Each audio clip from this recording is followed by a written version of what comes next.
Oh, hi, David. First, first on the mount. Reese, Abhi, Monaim. I've seen your sign, but your name is new. Is it the first time you're joining us, Ziani?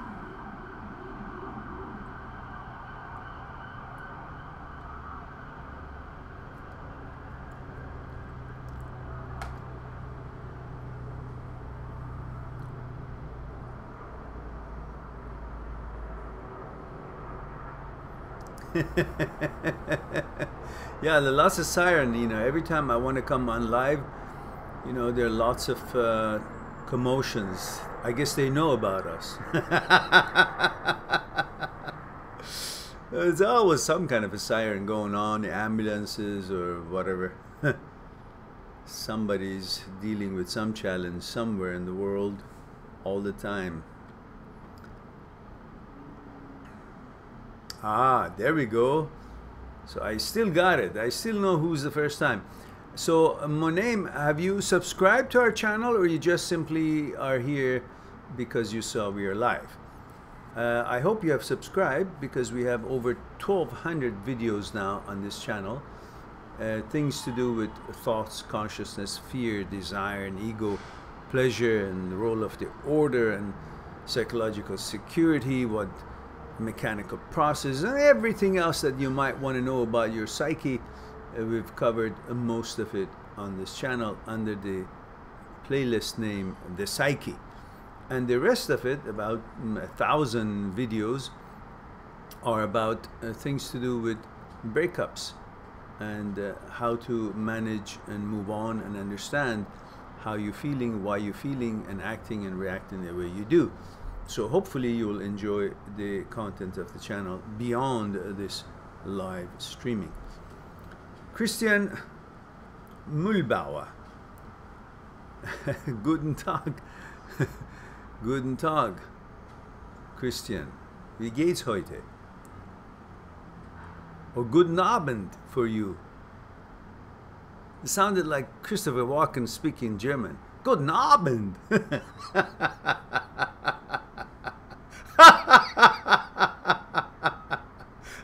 Sometimes I have that frequency without me knowing it.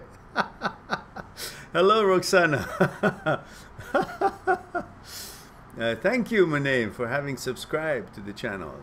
Hope you'll enjoy it as much as we enjoy getting together here every so often. Hello, Mark. Abhi says, your book, Transient Thoughts and Me, is amazing. Ah, good. You got that book. Yeah, it's a book that is very low-key. I haven't talked about it much. It's the smallest book of the three books that I've recently written, a couple of years ago. The biggest one, of course, is 600 some odd pages about breakups and Breakup Pain Handbook, and the other one is Me, My Psyche and I, which I highly recommend it. It's got lots of goodies about your psyche, yourself, how to find your center, who you really are, and how you function, how these cylinders are hitting on what basis and all. And of course, then that's about 360 some odd pages. Then there's the smallest book called Transient Thoughts and Me. To me, if someone is really looking for something specific about transient thoughts, that's a jewel of a book. That's a jewel of the book that I haven't seen it anywhere in the world, I think, to my knowledge, that has described or helped you understand what are these thoughts that appear in your head and you had nothing to do with it. Didn't invite them, don't agree with them, don't like them. It's contrary to your character. It has nothing to do with you, but it makes you question yourself from every angle. Every angle. Whether it's your inner thoughts or negative thoughts, unwanted thoughts, things that you just simply are totally against. It's out of character for you. It doesn't describe you, but it's there. It's a suggestion. And you want to know all these things. And Transient Thoughts and Me is a book that goes into a very informal way of writing and talks about it. So I'm delighted that you have that book and you enjoyed it. And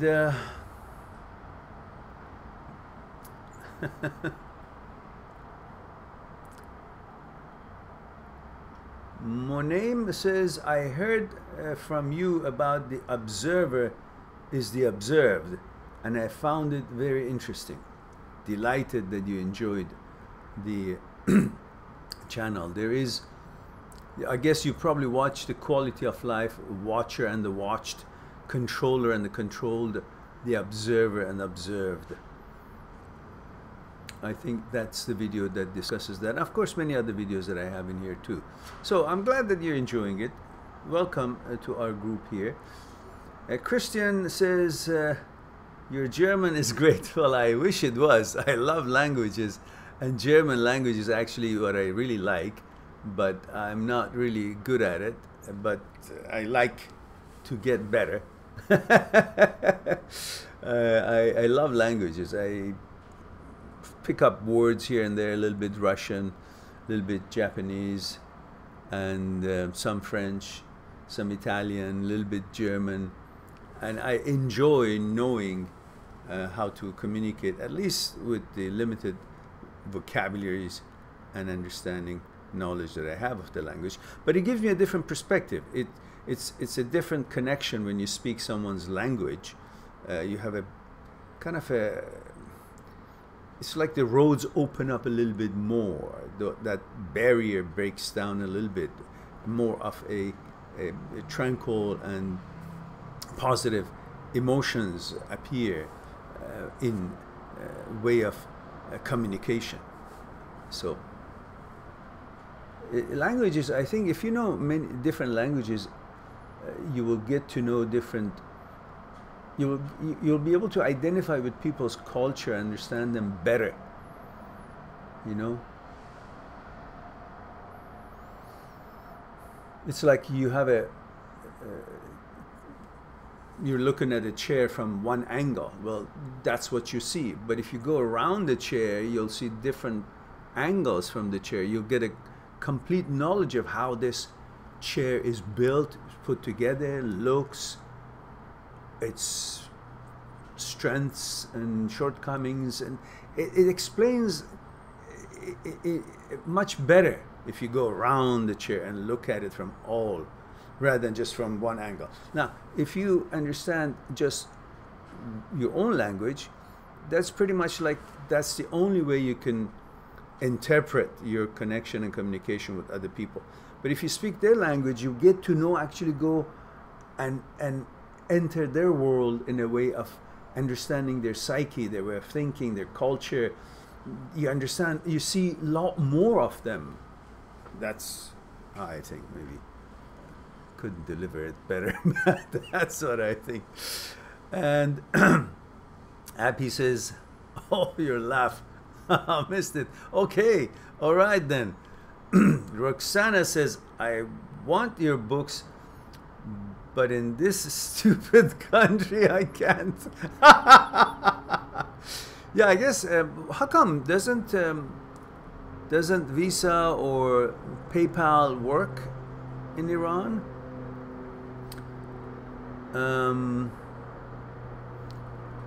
Happy says, I was having again some bad time due to X called me and texted me, etc. But then I started reading this book and really it helped to overcome those past unwanted thoughts. Thank you. You're welcome. You're welcome. Delighted to hear that. I like to hear your positive experiences with the videos and the books. It, you know, makes me feel good to know that it's been helpful to you. Madhoresh Minoshi says unfavorable times, does that make him coward? Minoshi, am I reading the question from the middle of a sentence? Or is that the beginning and the end of the sentence where your question is delivered? I unfortunately, I think there are things that you know in your mind, but in your sentence I can't see it. Unfavorable times, does that make them a coward? Not registering. I need more information. Abhi says, I commented on arranged marriage video someday before. Have you seen? Ah, yes. I'm not sure if I saw the comment, but I think you mentioned it's a big problem with lots of people, something like that. And I think you asked, you're about to accept such a arrangement and you wonder if it's bad or good. And I responded to you, if I'm not mistaken, if that's the question, that there's nothing wrong with arranged marriage by itself. What's wrong with it is that the two people make promise before they get to know each other. I mean, arranged marriage is fine as long as it's treated as an introduction of two people. But if other entities arrange these two people and they promise on their behalf without these two people really actually interact with each other long enough to know what they're all about, that's what I take issue with. Otherwise, arranged marriage is pretty much is an introduction to see if something can be starting or not.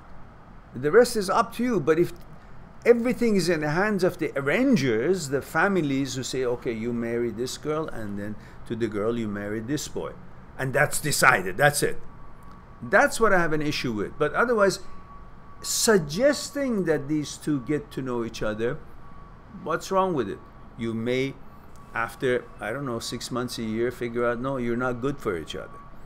Or you decide, no, yeah, we are compatible, and it can be a good, viable candidate for each other. That's okay. So it's all about getting to know each other, therefore making the final decision based on knowledge of each other, not based on each other's appearance or each other's possessions. That has nothing to do with building a life. It's about one is enjoying having a wife. From man's point of view is mostly focused on the sex and intimacy and having a wife and all that, which is programmed to follow, and the other one is similar but more seriously. Most women are interested to see if the man can provide.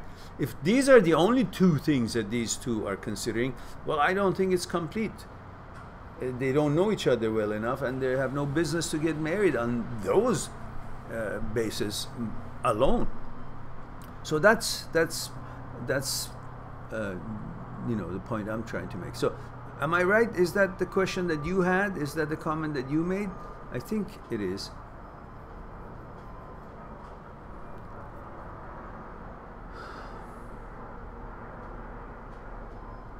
Roxana says, no, you can't get anything here anymore. Ah.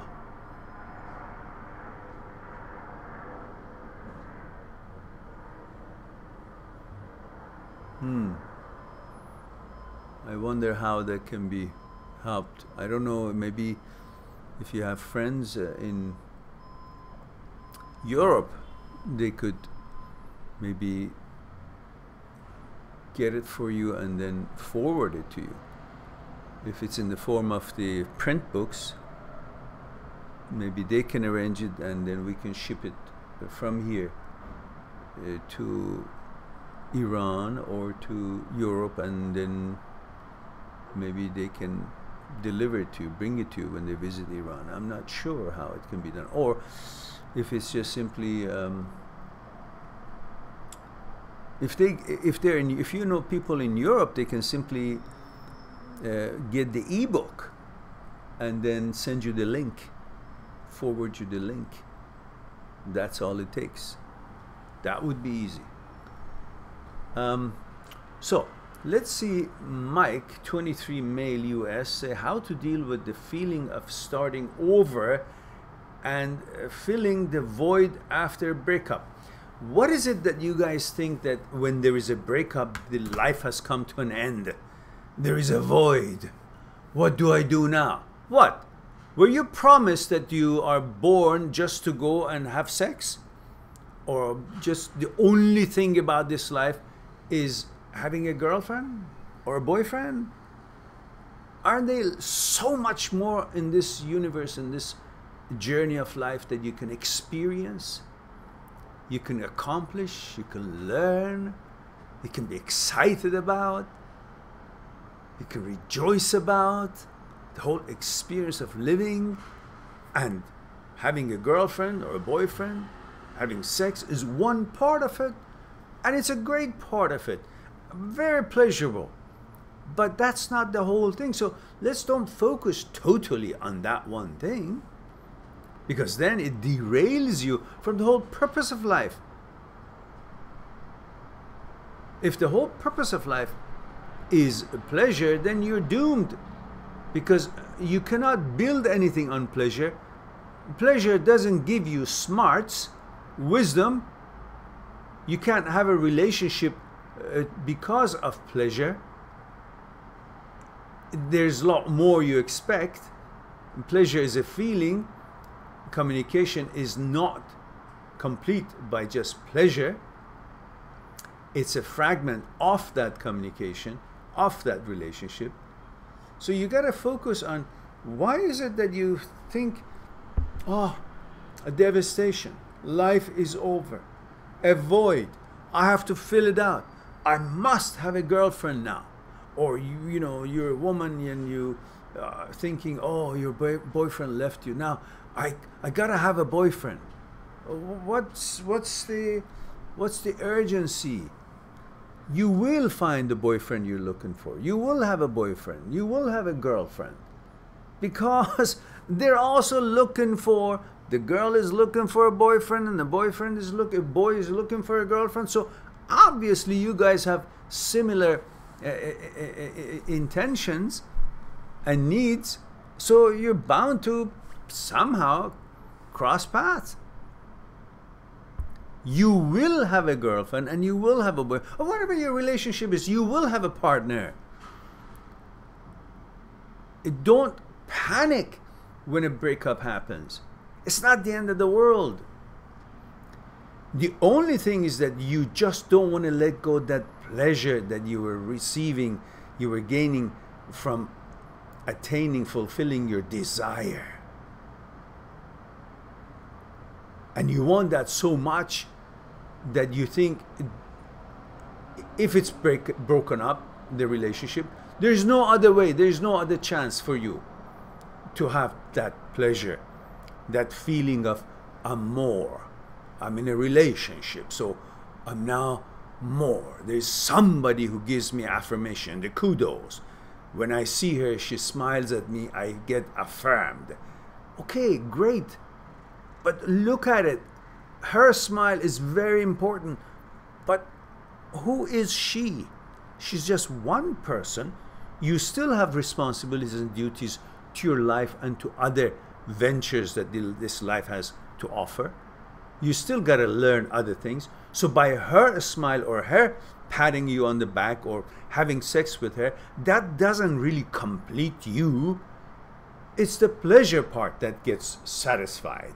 Your desire is fulfilled, and the pleasure comes from fulfilling your desire, and your ego therefore is fluffed, and then you feel, oh, I'm more, I'm wonderful. Yeah, but in truth, in reality, you're just wonderful because you had pleasure. Pleasure of a relationship, pleasure of a sex. But that one person, one girl that smiles at you is not the whole story of life. It shouldn't be. If you think that way, then you will project it onto her. She will think that she's the world for you, and she's just a human being. She can't take that pressure. She gets panicky. She doesn't know what to do, and eventually she actually leaves you because she said, if this guy thinks I'm the world and I have shit to clean myself, I don't know what's going on, therefore I can't really trust him because he has relied everything he's got going in this life on me, and I really don't know what's going on anyhow. So create that balance. Understand relationship is a relationship. She's important. That relationship is important. To be kind to her, to interact with each other, to learn and build together. But that's not supposed to be the whole entirety experience of life. If you do that, you're shortchanging yourself, and you're letting her down and yourself. So, break up. So what? It didn't work out. It's like a telephone conversation that the lines were cut. The connection wasn't good. So you hang up. And then you, I don't know, dial another number. Find another person to talk to. And they're out there. So anyhow, I was simplifying it at the end. But however, yeah, I'm sure you get the gist of it. So let's go on to Monaim Ziani. Says, do you think that if we understand or perceive as a fact that the observer is the observed, the thinker is the thought, etc., then all the conflicts would end?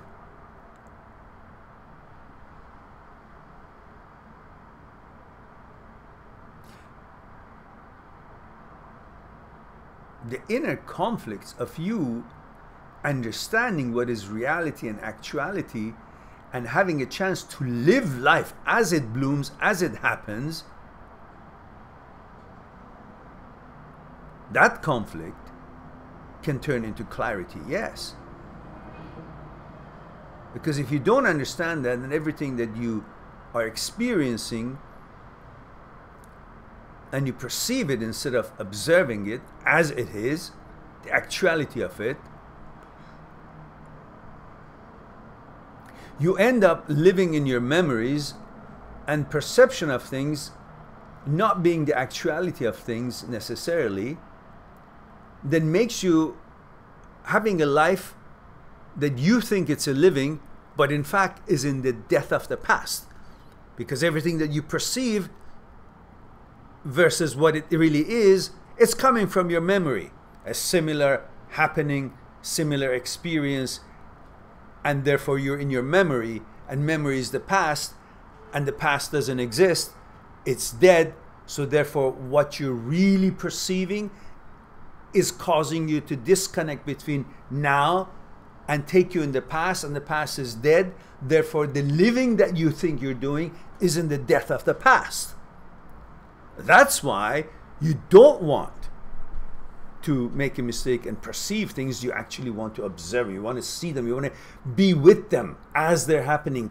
In that moment, full attention, enjoyment, involvement with the energy that is flowing at that moment, not reminiscing the energy that went through such a similar experience at one time in the past, which that energy is already past and gone and is dead.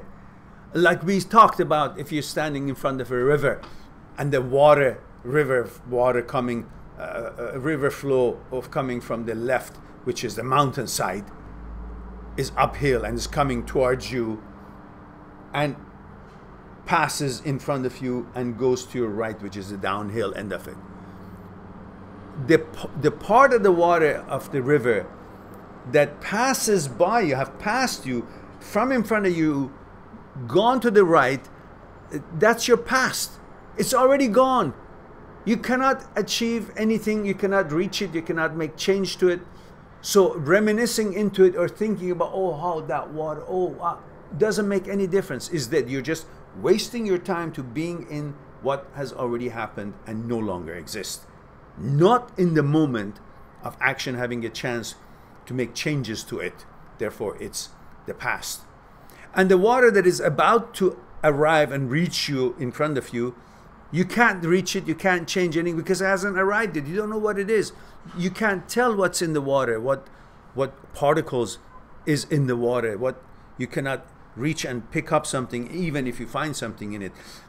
And that's your future. It's not there. So neither the left side water, the future, or the right side water, the past, it can be playing any role in your harmony with what is happening now, which is the water that is passing in front of your feet.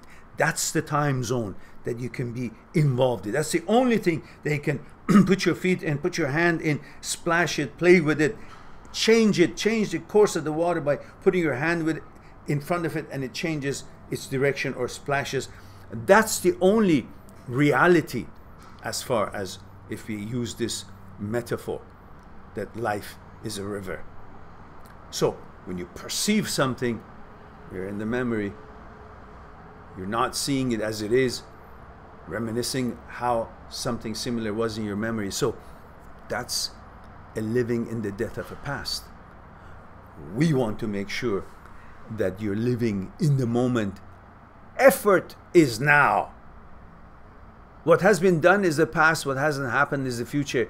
But what you're making effort, and you have a chance to make modification changes as you are creating it, that's the same as the now.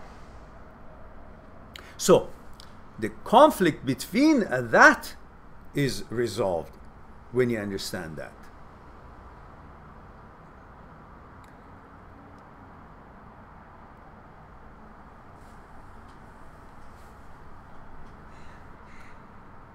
Conflicts, if you mean between people, that will not end. There will be angles that there will be conflict, because the consciousnesses are made differently, conditioned differently, through the experiences and the backgrounds and the nationality and customs and religions and all that, whatever books you've seen, the teachers you've had and influences and things you've been exposed to and you heard and news and first-hand experience, all of that has made you to be who you are. And each person has been made differently, so there will be differences. It's inevitable. There will be conflicts and divisions.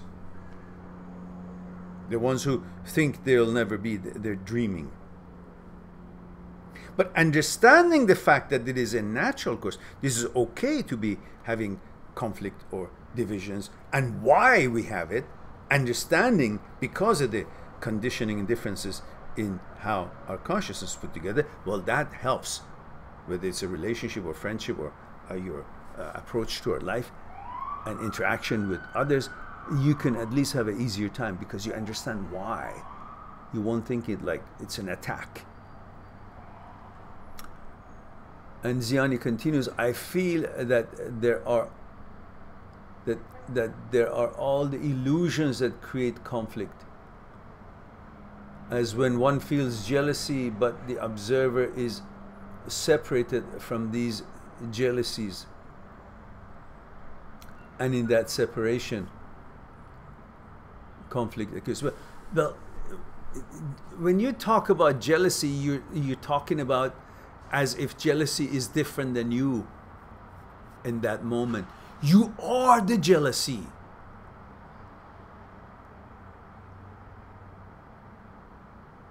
Think about it. When you're afraid of something, you are the fear. You got to go deep to understand what I'm trying to say. If there is no you, there is no fear. The fear is there because you're there.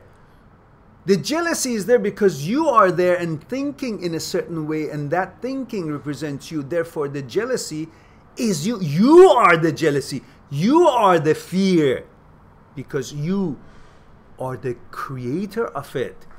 The fear by itself doesn't exist. There's no entity called fear. Oh, look at that fear going.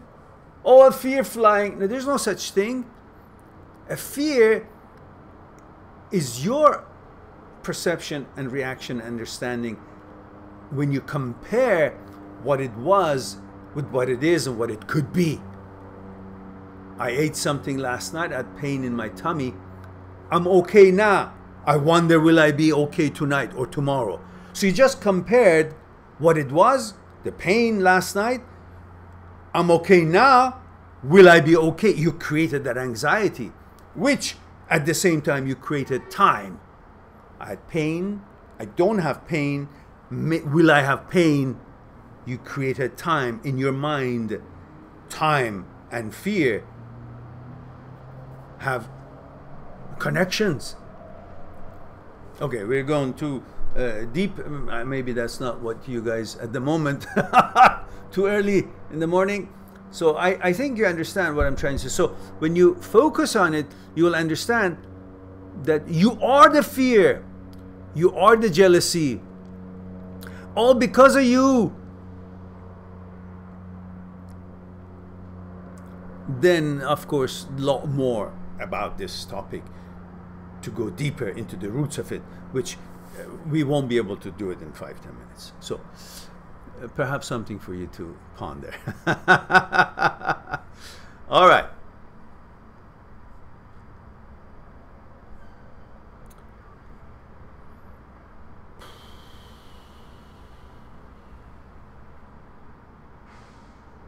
David, age 23, Dallas, Texas male. Hello, David, the cowboy subscriber of ours. Good to see you. KKR says, I want to ask, what goes in the mind of a person who cheats? You got to ask them, really, because I'm not in their mind. However, pleasure comes to mind.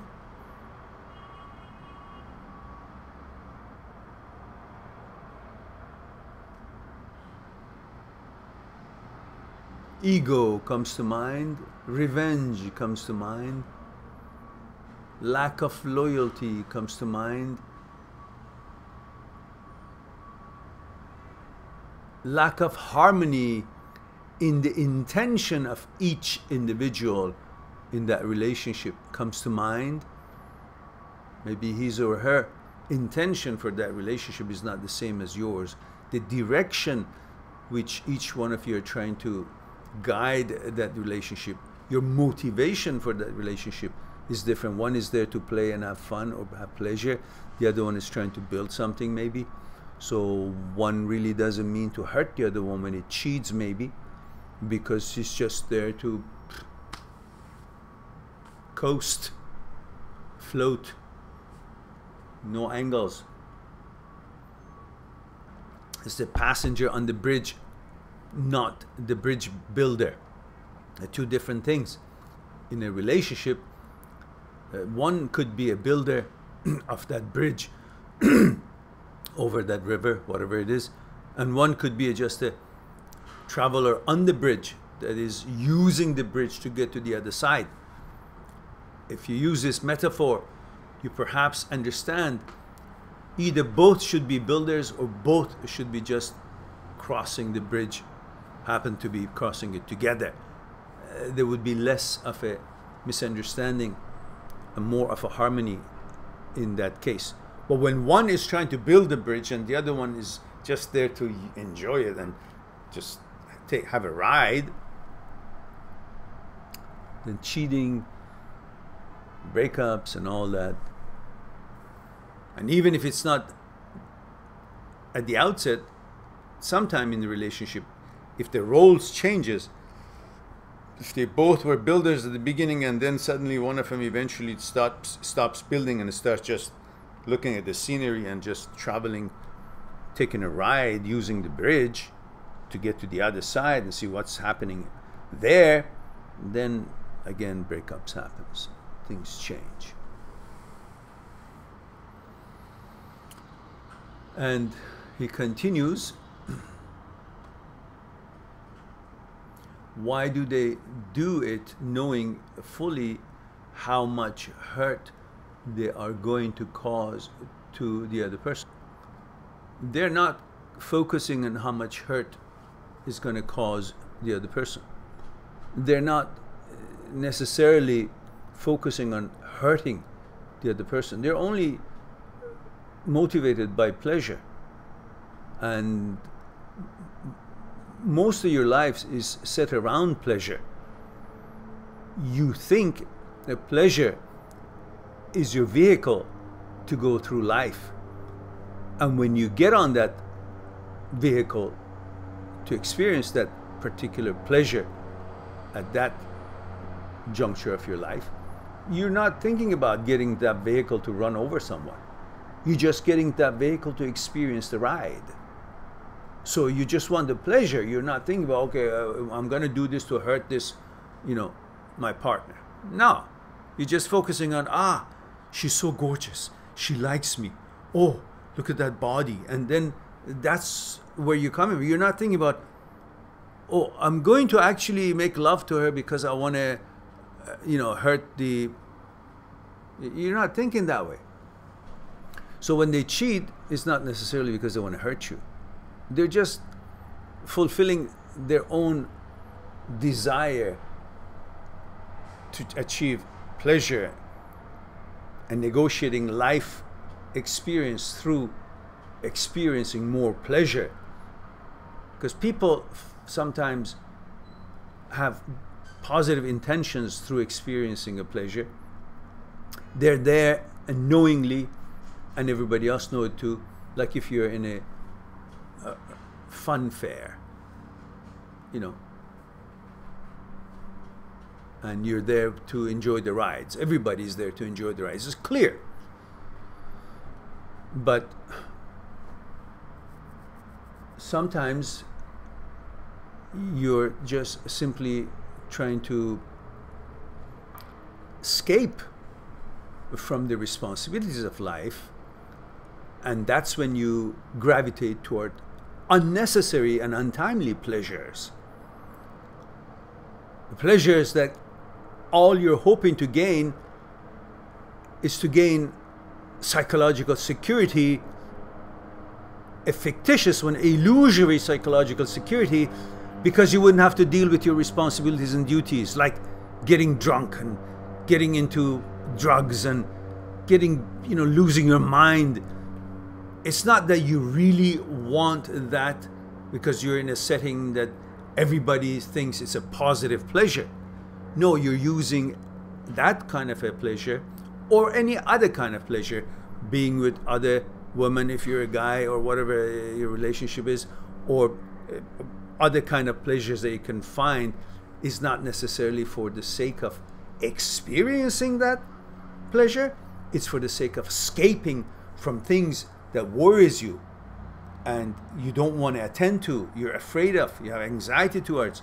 Money is short, you're not happy, your education is not going well, your job is not going good, somehow you're depressed, and you're escaping rather than trying to find the best way to find a long-lasting solution for it to help you to motor out of that wherever it is that you've parked and you're unhappy. Instead, you find an escape from handling it by escaping from it through certain kind of pleasure, which most often would be negative types of pleasure. Drugs, alcohol, partying, just pretending that things don't happen. Because that's what it is. When you're having a pleasure, at the time of pleasure, and we're talking about sex right now, because other pleasures, being drunk and drugs and all that, neither I have any experience in such things, or I find them helpful or positive or decent to get engaged with those kind of pleasures anyhow. I'm talking about excessive drinking. Drug, definitely, absolutely zero. No, not at all, ever. It's the worst thing you can ever get into, because anything that takes your control away from you, you must not allow. Any addiction to love, addiction to drugs, addiction to alcohol, addiction to any shit that limits the control of your life, your psyche, takes that away from you, takes control, takes hold of you, and controls you, that should not be given into. You must not allow that happen. So, I'm talking about, you drink one or two here. Well, everybody does. That's not a big deal. A nice wine or a beer or something. But we're talking about becoming an alcoholic, drinking to go nuts. So when you do that, at the time of pleasure, now we're using the pleasure of sex. At the time of pleasure, and we talk about one kind of a relationship, so it would be easy for me to deliver. So if you have a girlfriend and you're having a pleasure of intimacy with her, at that time, you're not thinking about anything else. It is impossible to think about anything else, because it's the most beautiful and pleasurable feelings that you're experiencing.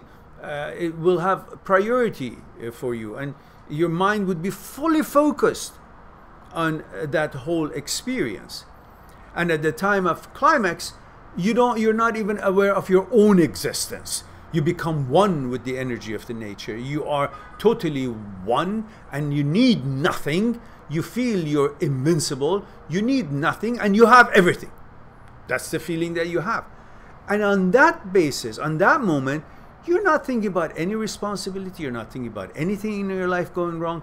You can't even remember yourself, be aware of yourself, let alone any challenges that you might be experiencing at that time. So that is one of the many motivations that you may be having gravitation or propensity to so much of that sort of pleasure. It's not necessarily because you love the girl. It's because you're trying to escape from your problems.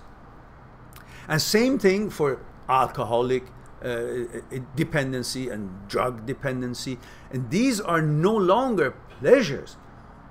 They are traps that take hold of your life, robs you from life. Not even, you won't be in the now, you won't even be in the past or future. You'll be fucked up. Your whole control and existence becomes under the thumbs of some substance. And you know that never ends well. Not just that it's illegal, it never ends well in any shape or form. Financially, mentally, health issues, all messes up your life because you try to seek temporary solution, which you think is a solution, but that's an illusion of solution, through addiction or through some kind of a pleasure, which mainly those would be alcohol and drugs and so on. So trying to solve your problems through pleasure and thinking that pleasure is a solution to challenges, it's a mistake. Intention for pleasure should be because everything else is already taken care of, and you're using the pleasure of intimacy and relationship because of the purpose of being in a relationship. Not that you will just forget your problem. So when you're in a relationship, and you go and cheat on her with another woman, you're definitely not thinking about hurting your girlfriend. Obviously, you're trying to solve a conflict within you, something that is not set well, is not filling the vacuum of your life, is not helping you to advance, and you think by another girl or cheating some other girl, that will fix your problem. If your relationship has a problem, having sex and cheating with somebody else is not going to fix your relationship problem. You got to deal with the relationship problem, talk it over, see how it goes. If you guys can fix it, great. If you can't, separate and then go find somebody else. Otherwise, you will think that you have dealt with the problem you have in your relationship by having cheated with another girl because you found an outlet, and by having sex with this other girl, you think, well, you have no responsibility because you're in a relationship. So really, you're not solving anything, neither their problem nor yours. You constantly will be escaping and running away without solving anything, creating an illusory solution to a challenge, and fall into it and go deeper and deeper. So, meanwhile, back in the ranch, let's see what the rest of the question was. That why do they do it knowing fully well that how much is going to hurt the other person? Sometimes people are so hurt for the point of suicide or severe depression or something. Yes, true. But they also have to understand that their freedom, happiness, should not ever be in the hands of another person. Whether that person goes, cheats, then you got to understand that's not a reflection on you. That's a shortcoming of that idiot that didn't have the guts to talk it over or break it off first and then go with another person, and instead is a coward. Can't deal and face with the problems or try to solve them, but he goes and tries to satisfy himself so he doesn't have to deal with it. That's a coward. You don't want your relationship, break it up and go somewhere else. Then that would be good for you and good for your partner, knowing what's going to happen, what's happening. Now, giving it too much of a credit as, oh, if somebody cheats on me, that's the end of my life. That's the notion of my worth and value, and therefore I'm worthless because she went and cheated on me with somebody else. Why would you think that? Why do you leave your freedom and happiness and your worth and value in the hands and control of someone else's decisions or actions? Their action is a reflection on them, not on you. But the problem is that you guys are in a relationship. If one of you goes and cheats on the other one thinks, oh, then that is a reflection on them. That's why you went and cheated. That means they're not as good as the one that you cheated on with. What kind of nonsense is that? Instead of actually putting the responsibility on the person who cheated, you think that that action of your partner cheating on you with somebody else has devaluated you. Why should it devaluate you? You haven't done anything wrong. It devaluates them. But your problem is that you're conditioned to think that you not being chosen by someone or somebody else being chosen instead of you, that means there was something wrong with you. That's a conditioning you received since childhood. Even in school, somebody else got a better grade and the teacher introduces him or her as, oh, top of the class, and you're like, within maybe a couple of grades lower. You think that there's something wrong with you or you're not as good as that person. Not that in that particular study you answered one question less than that person. To you, it translates into your value and worth because the teacher announced it that way, chose another person. Or if it's not a test, just the fact that teacher says, okay, I want somebody to take care of the, counting how many students are present or not, and chooses somebody, and suddenly you're offended. Why not? Why not me? Because you want to be recognized. You want attention. You want to feel more. And you're conditioned to feel that the opinion of the people from outside of you is what sets the worth and value on you. So when your partner goes and cheats with somebody else, somehow you think the opinion is that the other person is chosen, you're not. That person is better than you, therefore you're devaluated. But you got to change all these understandings in your consciousness to figure it out easy.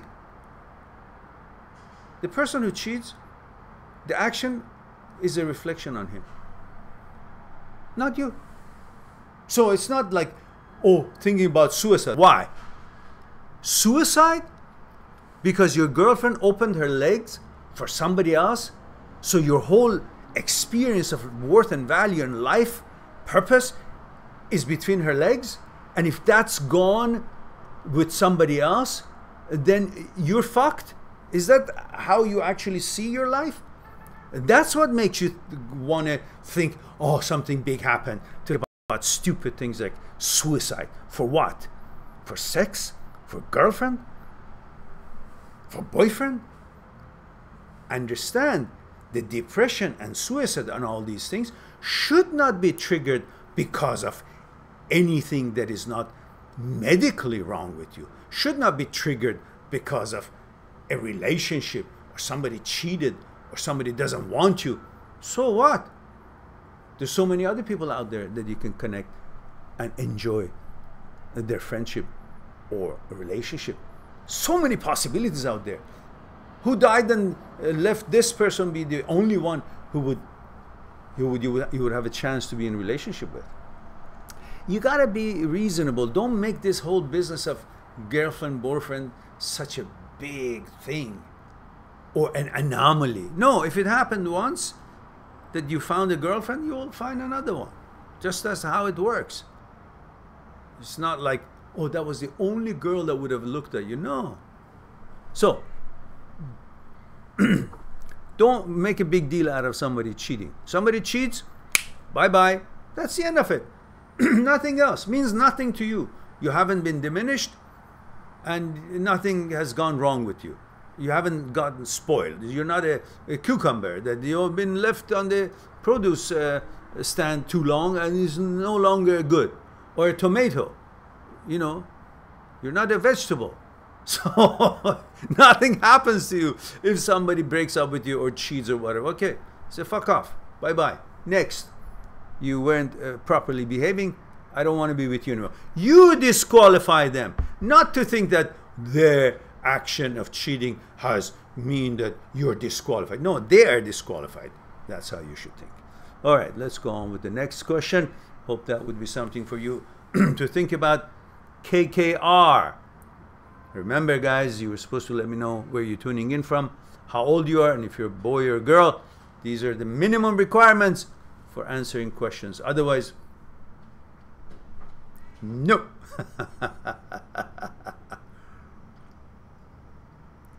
Appy says, yes, I got the answer, and replying that no, there is suggestion only.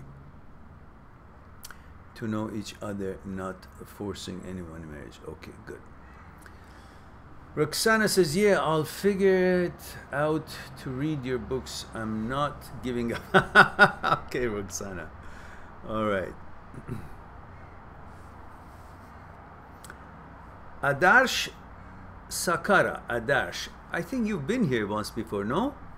I've seen that name before. Hi, Mehran. He says, Adarsh from India, 24. Hello, Adarsh. Good to see you. Good of you to join us. Minoshi says, is it right to judge someone on the basis of how much they lie? What else do you want to judge them about then? Of course. Why not? Because if they lie about small things, then they would definitely do so in unfavorable times. Doesn't that make them a coward? Well, you know, people lie for different reasons, but most of them, not all, most of the reasons are, you know, lack of proper character. You don't want to be friends with someone who lies all the time. We all may, you know, have white lies, things that don't harm anybody. For example, if, you know, somebody says, oh, why didn't you call me last night? And you just didn't feel like it, or you were watching a movie, but you don't want to hurt that person that, you know, I didn't want to be, you know, this in conversation. You just say, you know, I don't know, you make an excuse. That's a white lie. It's not like anything drastic. But lying to the point that is actually makes a difference to other people's lives, or it represents lack of respect for that relationship, too many lies. No, of course not. Of course you shouldn't put up with that. That's how people get judged, with their character and behavior. Now, Abhi, oh,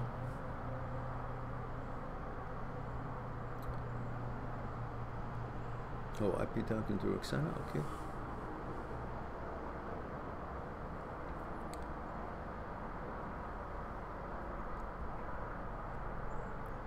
Read.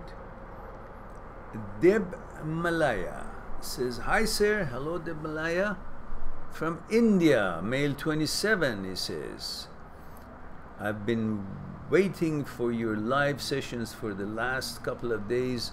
Your words make me happy, and your lovely smile. Okay. And so where are you from? Oh, India. India, 27, male. Okay, good. And Mark says, what's the right reason to have a relationship? I just want friendship, intimacy, and companionship. I want to give, not receive. Oh, really? What do you think intimacy is? You're giving? You're not receiving? You play. Well, that's the main reason for what you want to be with the girl, right? But you want to call it, oh, you're giving, huh? Such a gracious man.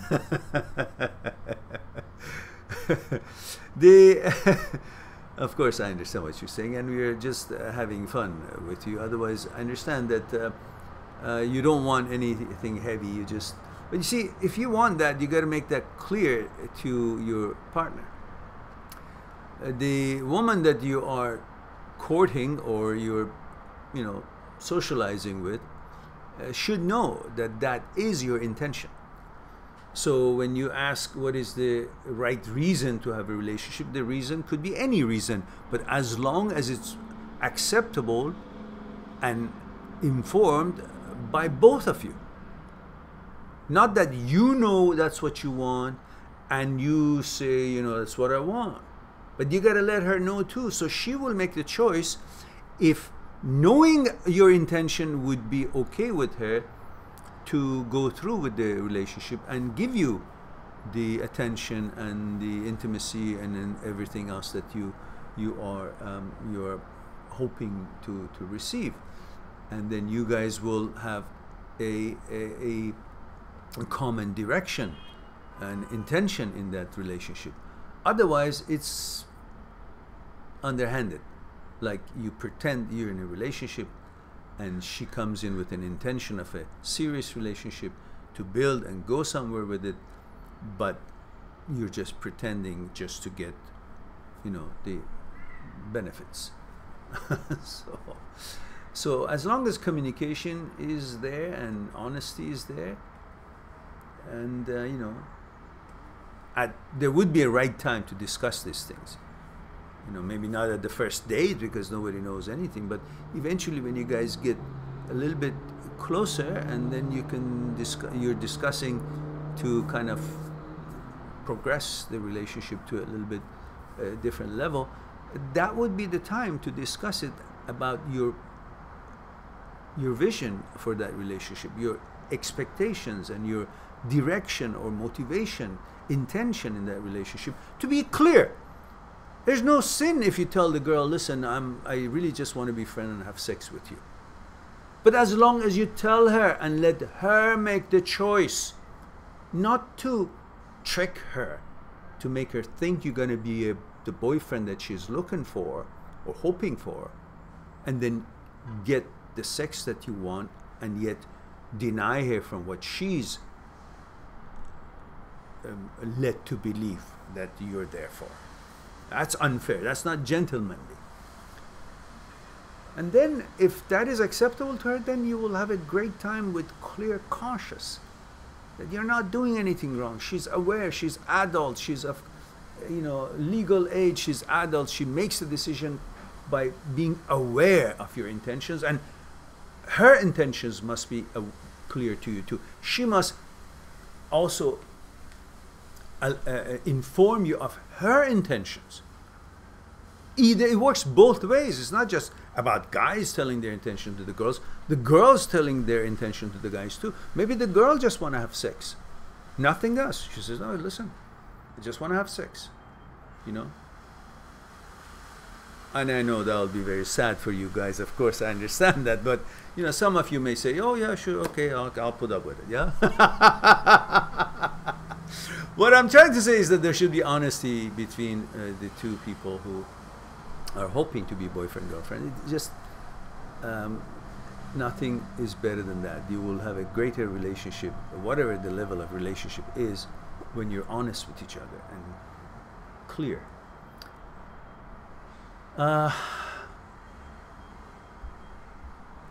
Navid 87 says, when I say I love someone, that means that person can fulfill my needs.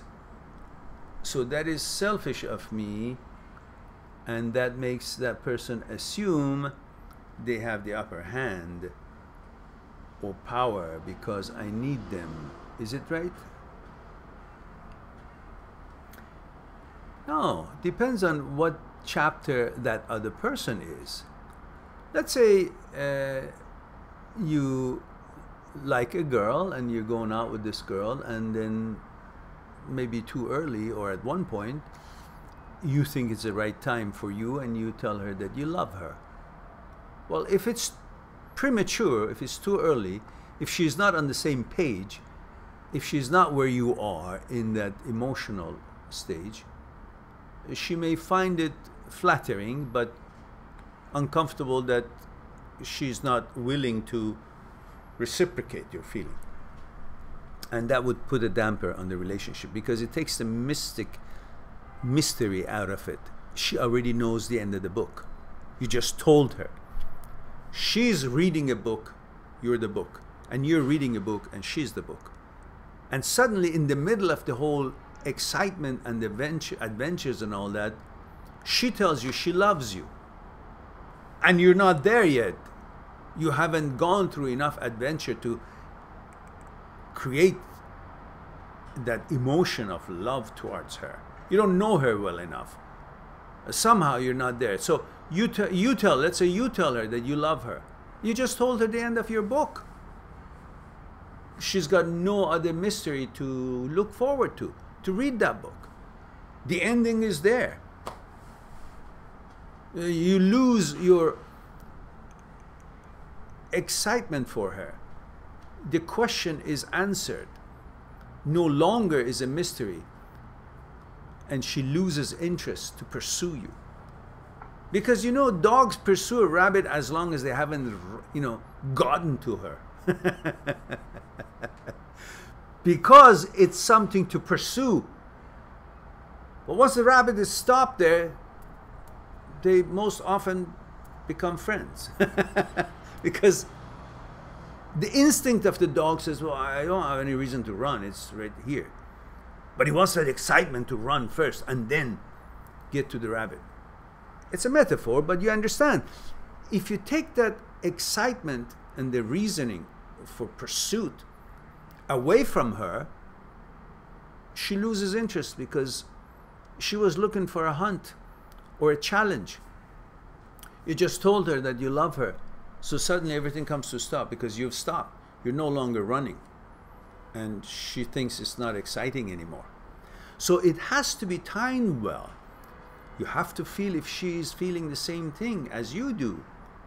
Atmosphere, time you spend, bonding on consciousness level, knowing each other, expressing through words and actions and, celebrations and things that you guys do, places you go, gestures you make. Eventually, you could feel if you're both on the same page or not.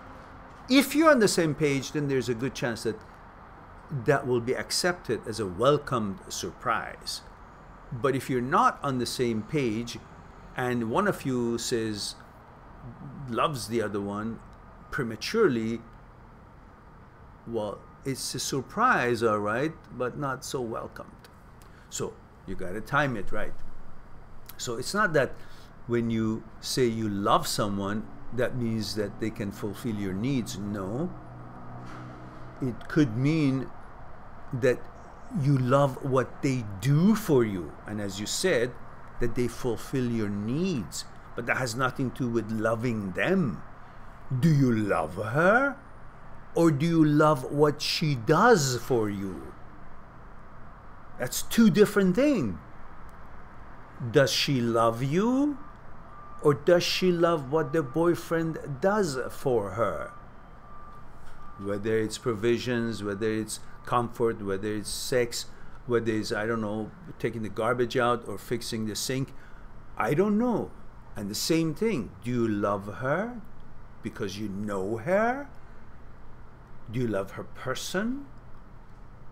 And through the exchange of emotion and sacrifices and interaction and helping each other through day-to-day life, you guys got to know each other and gained respect, and therefore you love each other? Or you love what she does for you? You have sex with her and you go to a movie, you feel good, or maybe she helps, with the house, or helps you clean your apartment, whatever it is. So is it what she does for you that makes you love her, or is it her because you know her and you love who she is? Think about this before you talk about you love someone. All right, let's go to Devin for the second time. She's here. I believe you are, I don't remember where you're from. UK, was it, Devin? And Devin says, thanks for the advice yesterday. We do know each other, so my approach wasn't just based on the physical. Very appreciative of your time. My pleasure.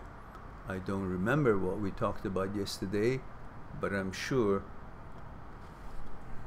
if there's a question in there, which there isn't, I could watch the yesterday's upload and figure it out.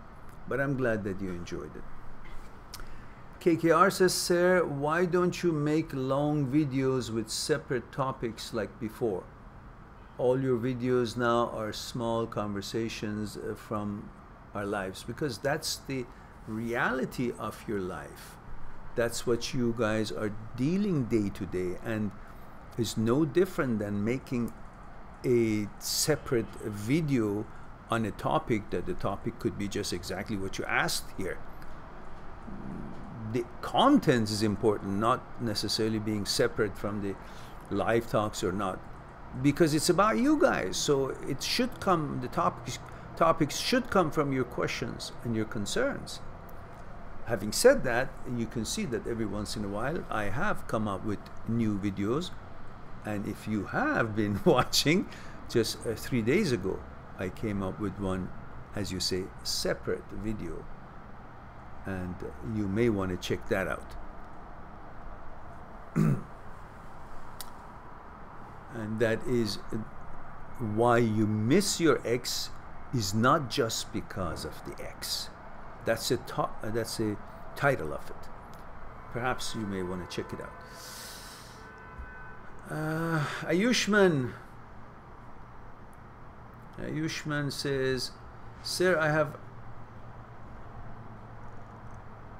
I lost Ayushman.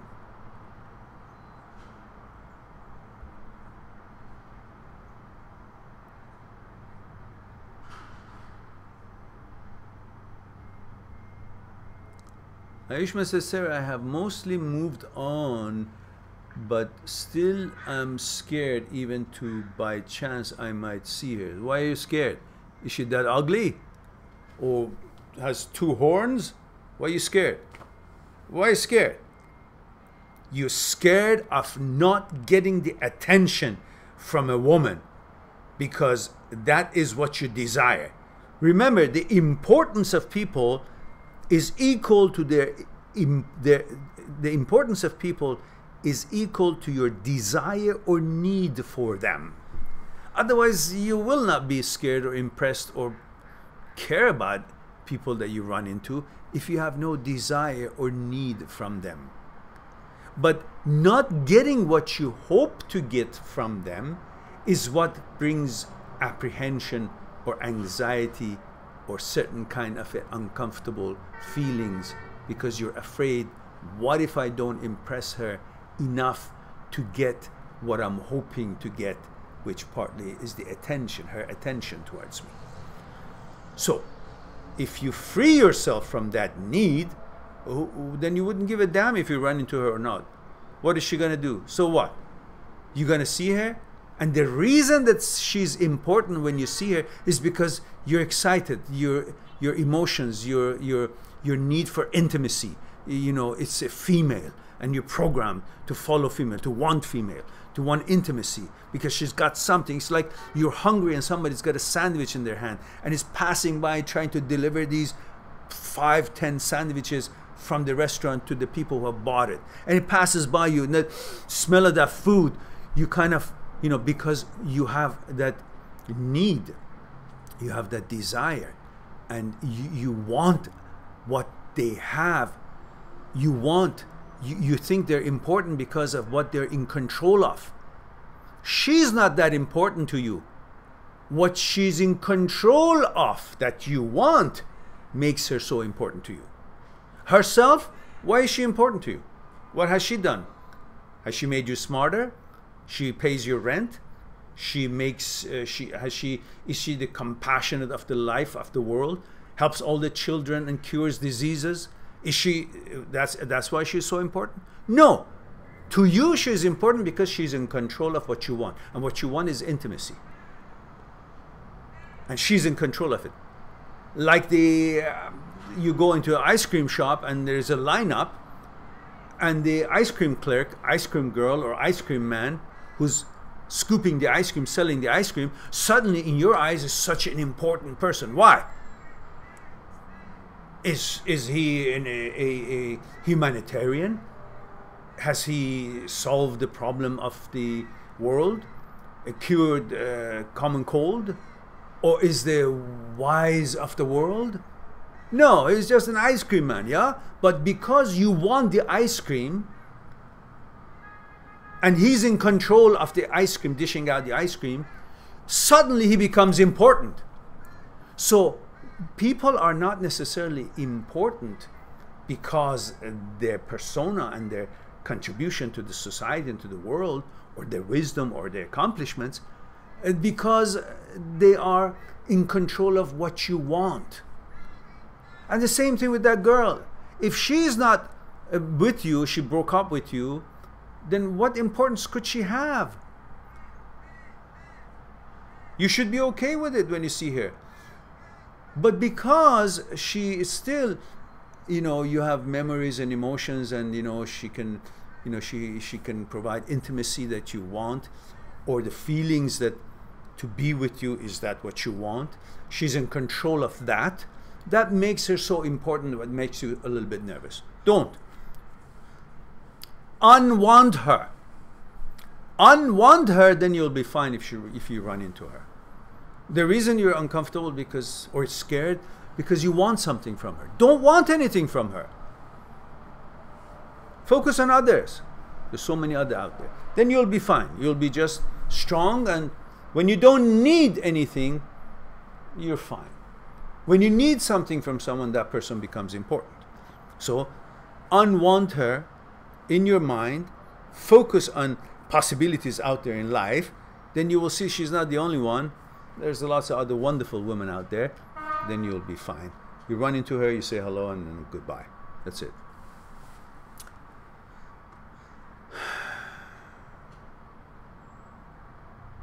Yeah, the rest of your question is the same. Just don't worry about it. Do what I just told you and see and understand what I'm saying to you. Then you'll be fine. Moniam says, thank you, sir. You're welcome. Roxana says, oh, to Abhi. Okay. Moniam says, I understand every word you said, sir. Thank you so much. You're welcome.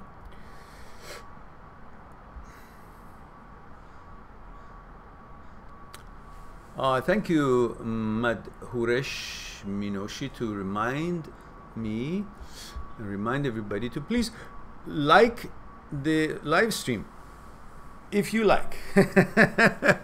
Don't like if you don't like, but if you like it. There were like 14-15 people here, so I hope I'll see at least 14-15 likes there. We still got to be visible by YouTube. Now, Tom Donovan. Hello, Tom. Tom says, hello, Mehran, male 27 UK. So good to see you. Good to see you too, Tom.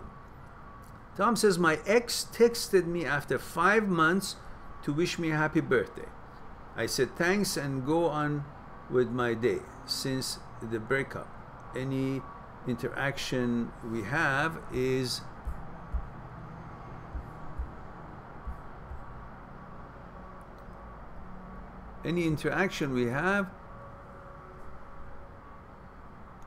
her trying to get me to look upon her positively.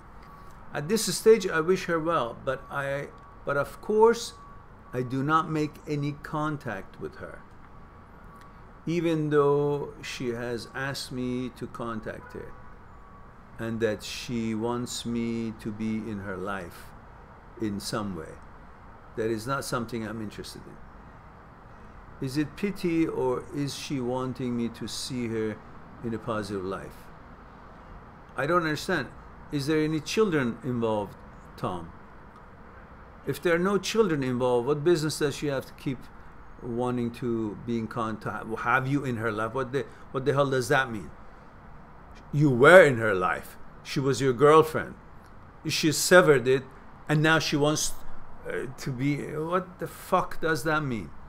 Don't get sucked into that feminine trap that you're all attracted to, and naturally so. You're heterosexual male and you love women, and when we love women, we just think it's so wonderful to be near them. It's like being near flowers in the garden. But don't forget, maybe the flower is the kind of flower that you're allergic to, so you don't have to be in that garden. You don't want to be in that garden, no matter how welcoming the garden is. So it doesn't matter how welcoming she is. If she has already broken up, she's already passed the chance for you to be in her life, and she's created this decision, you know, which she's it's her right to make, and you can respect that. But then she can't expect to not want you but want you. That's bullshit. Free yourself. Don't be in contact with her, and tell her once and for all, listen, I was in your life, you decided to move on, or however it worked, we're not together anymore, which means we can't choose not to be in each other's life, but yet be in each other's life. There's no reason for it. Where is it gonna go? Before we knew we were boyfriend, girlfriend, we knew each other. Then we became friend and more friend, and then we became boyfriend, girlfriend. That's a progression of it. And perhaps we would have then continued onward to the next stages. But we didn't. So what are we going now? Back for? What are we going back for what? From this stage that we're boyfriend, girlfriend, you want us to be friends again. So where's that progression going to go? Where's that going to go? Nowhere. We were already ahead of it, and it didn't work out. So when it didn't work out, why do you want to be in each other's life anymore? Why? It's not going to be healthy. Okay, it was an experience. Thank you very much. You decided to leave, or it didn't work out for us. We decided to separate. We respect it. Wish you well. That's the end of it. And you go on and free and clear your mind and pay your attention to someone else who's out there and is interested to build something with you, or however it is that you guys want to arrange your relationship with. You may decide to be friends with some new girl, just friends. That's up to you. But with the one that you've already been boyfriend, girlfriend, and you just want to be friends, yeah, if you have no feelings toward each other, fine. But there will be a time that she'll be with another guy, and that's going to open a new wounds, and you will be with a girl and she will be pissed off. I don't think that's... Either work it out or not. Just tell her, listen, I was in your life, and this is where we are now. What is your intention to want to be in my life, or me being in your life? What's the use of it? If she can't answer that, that's the end of it. Do not continue that line of expectation from her. Maybe that will help her to keep her ego and feel good about herself by keeping you around, but that's not healthy for you. You're a man, and you want more than that eventually, if you have any interest in her. And for her, it may be just a fluff of the ego, and it's good for her. But I don't recommend that in such situations.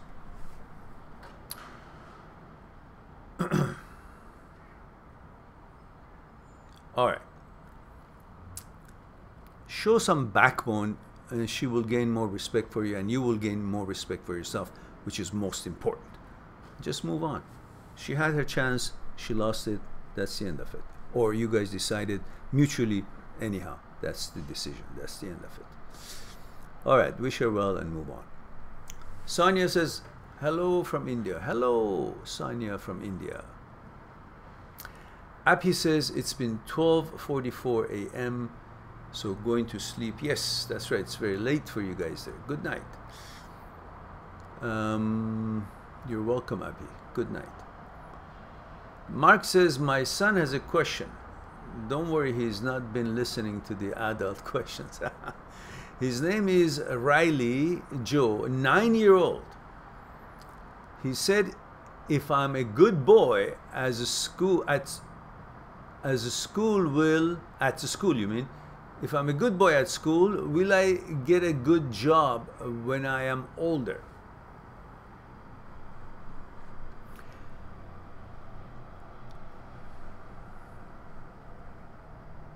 If you're good at school, you will have a better chance to get a good job when you're older.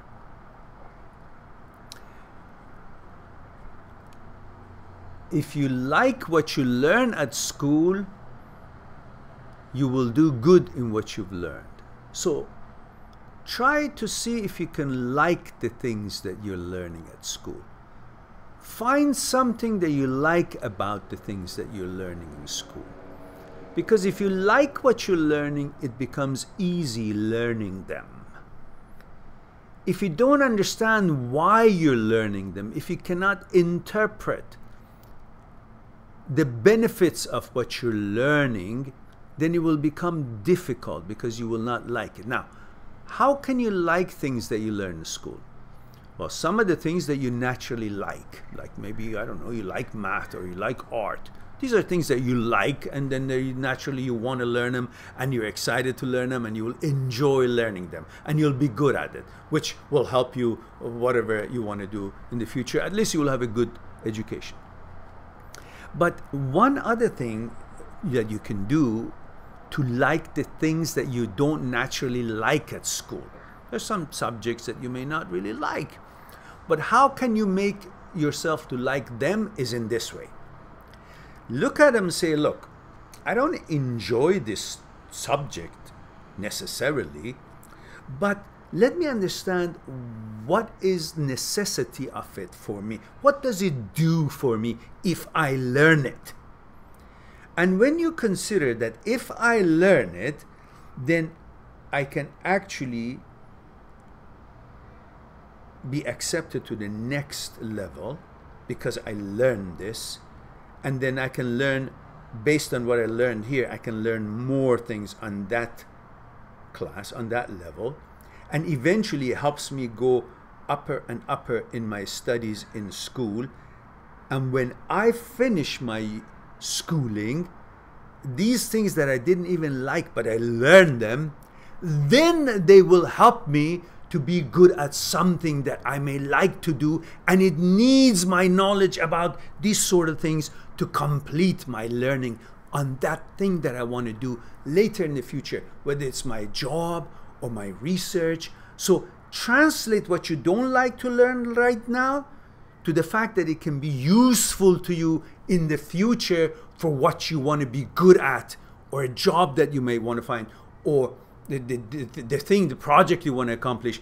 This could be useful then. So for that reason, you can say, okay, I'll learn it.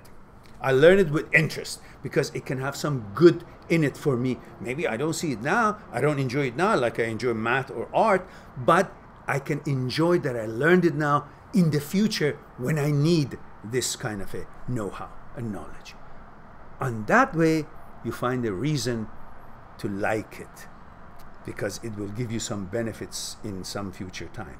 And because you now like it, you have a reason to want to learn it, the learning of it becomes easier. I hope that was somewhat helpful to you. Riley Joe.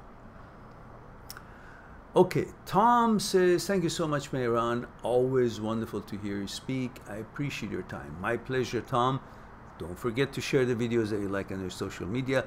Everybody, don't forget to share the videos you like on your social media, because we need to be known more and more.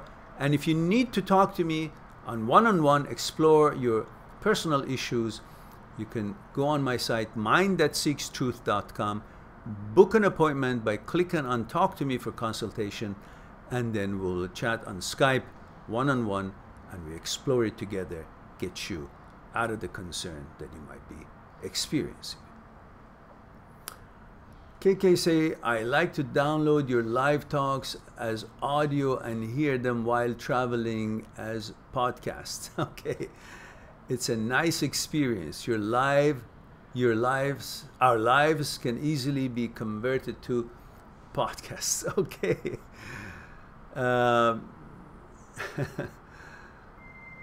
Navid says, please make a video on major red flags in the dating world.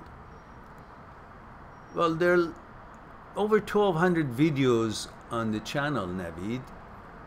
if you search a topic that is of your interest, like how to select a girl, how to select a better girlfriend, then you will have videos showing up from my channel, and you may already have these questions answered.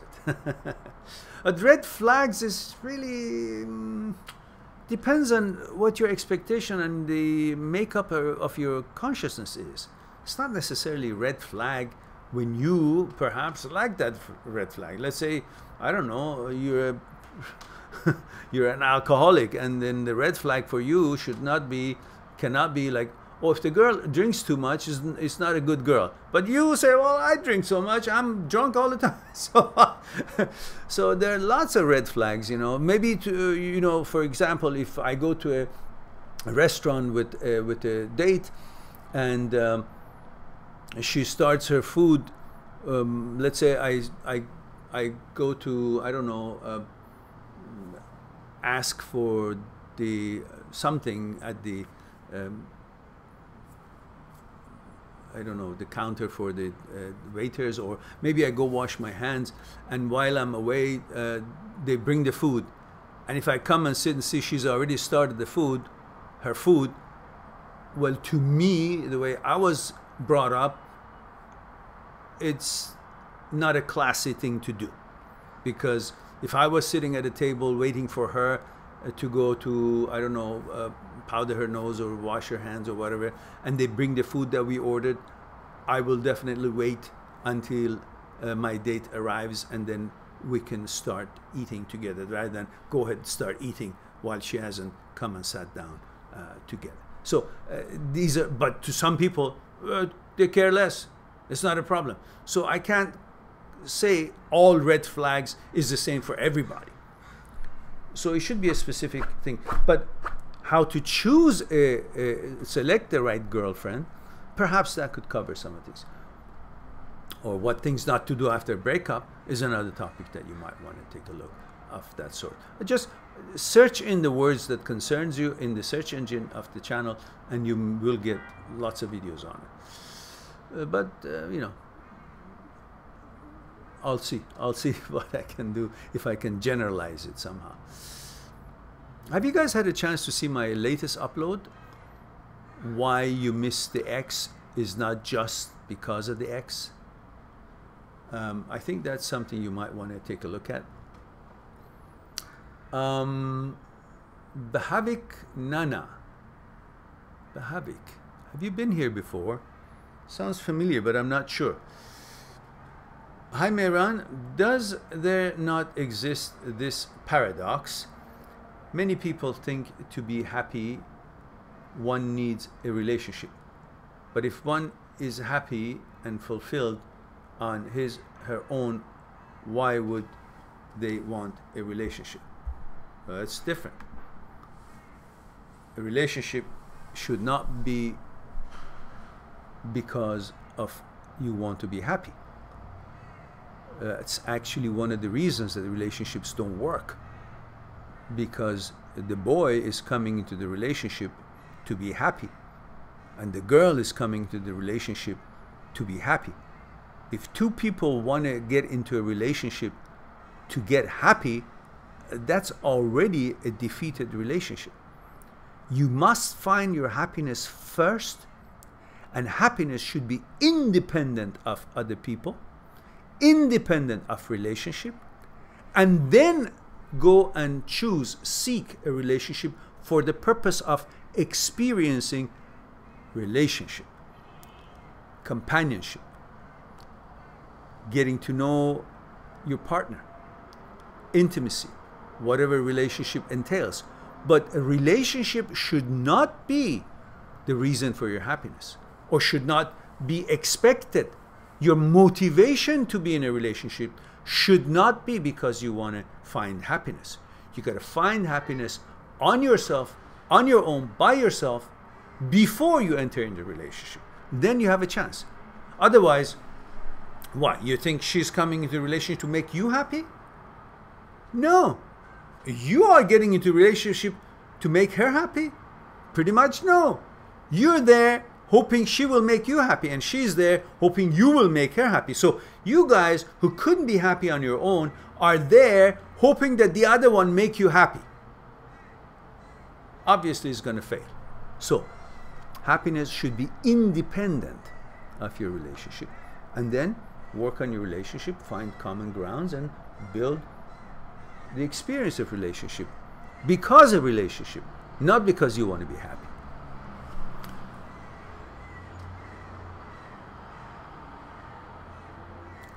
Mark says, haha, you made my son's day. He always sees me watching these videos and got curious. Thank you all. Okay, I'm glad that he enjoyed our conversation, and hopefully it was helpful and made sense to him. It's spooky. That's maybe a first time you're here. Yeah? Says Mehran, nice to see you do a live stream. Ah, well, thank you. I'm glad that you are here. If you haven't been here before, I hope you have subscribed. The people who haven't subscribed, please do subscribe. And the ones who have, like this streaming, if you will, and share the videos that you like on your social media. Help us to grow and reach more people, that there is support here after breakup. It's spooky says, how do you deal with an ex who you have to see on a regular basis that you get the impression she's trying to make you feel jealous? Just ignore. You don't have to deal with her. How to deal with these things is not to deal with it. People think that in order to deal with something, you got to be involved in it. No, often the best way to deal with something is just not to deal with it, provided it's something that, you know, not dealing with it is dealing with it, like a relationship breakup and stuff. Finished, move on, move on. Don't give a damn, you know, if she wants to make you jealous or not jealous. Why should you be jealous? There's so many other beautiful, wonderful, amazing girls out there. It didn't work with this one. Okay, great, wish her well, and then you go on separate ways yourself.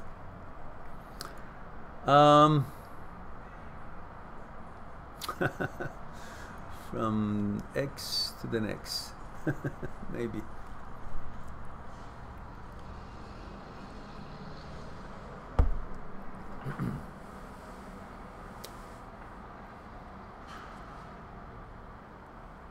Well, guys, it looks like that we have hit all the questions that we had here.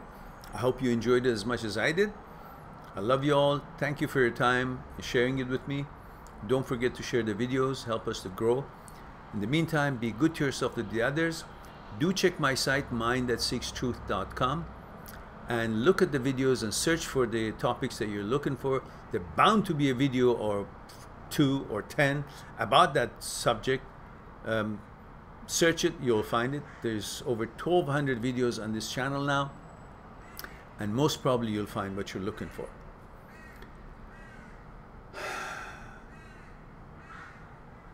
Okay, so until then, until next time, please be good to yourself, to the others. I'll talk to you soon. Bye for now.